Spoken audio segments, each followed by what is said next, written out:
Bueno, vamos a hablar de error de medida. La idea es hablar de cuando tengo error de medida en la variable dependiente y en la independiente. ¿Qué pasa en la dependiente? Miren que lo que estoy diciendo es que por definición el y que observo es el y real más un error de medida, ¿cierto? Ese error de medida tiene unas propiedades. La primera es que en promedio es 0.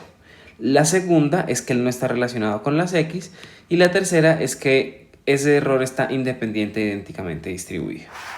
La pregunta que nos interesa es si él sesga o no los estimadores. Y la respuesta, como ven acá, es que no. ¿Por qué? Miren que yo arranco del modelo original, del modelo que usualmente corremos, y yo simplemente reemplazo este y por y asterisco más el error de medida, ¿cierto? Entonces, yo lo que estoy haciendo acá es simplemente trayéndome un error adicional y poniéndolo con el error original del modelo y me queda esto que tengo acá.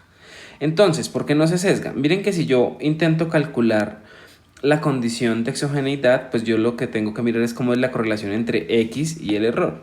Y la correlación entre x y el error, después de ser distributiva, esto se me va porque de entrada era exógeno, si no, pues por supuesto se va sesgado el modelo. Y yo aquí asumí que esta covarianza también era 0. Entonces, como estoy asumiendo que esta covarianza es 0, pues entonces ya con eso puedo ver que se me cumple que el valor esperado de la u dada a la x es igual a 0. Muy bien. Ahora, ¿qué pasa con el error de medida en la variable independiente? Ahora, la definición es igual y es que yo observo una x que es la x real más un error de medición que ahora le pongo de subíndice el 1 en vez del 0. Listo.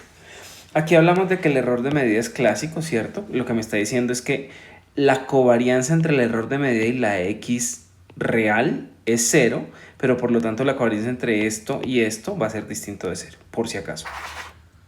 Se cumplen las tres mismas propiedades que acá, y es que el valor esperado del error de medida es 0, la covarianza, así como la acabamos de definir, pues entre E1 y la x real es 0, y el error está independiente e idénticamente distribuido.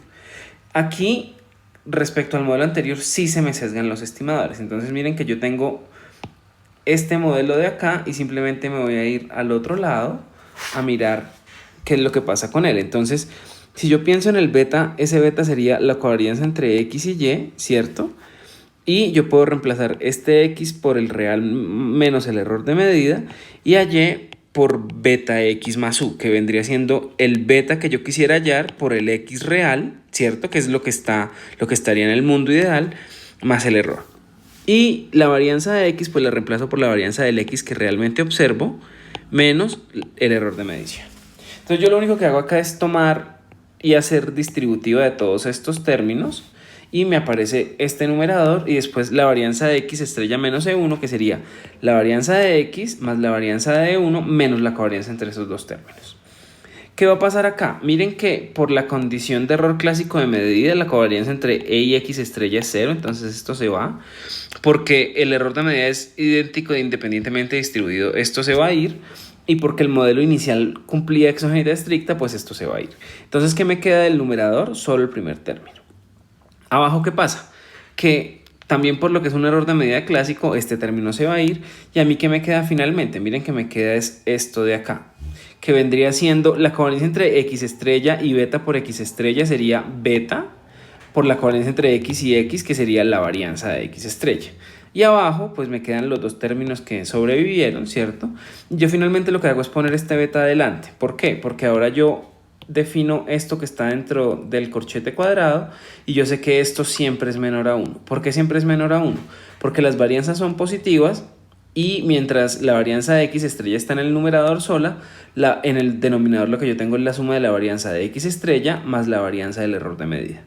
¿Qué quiere decir esto?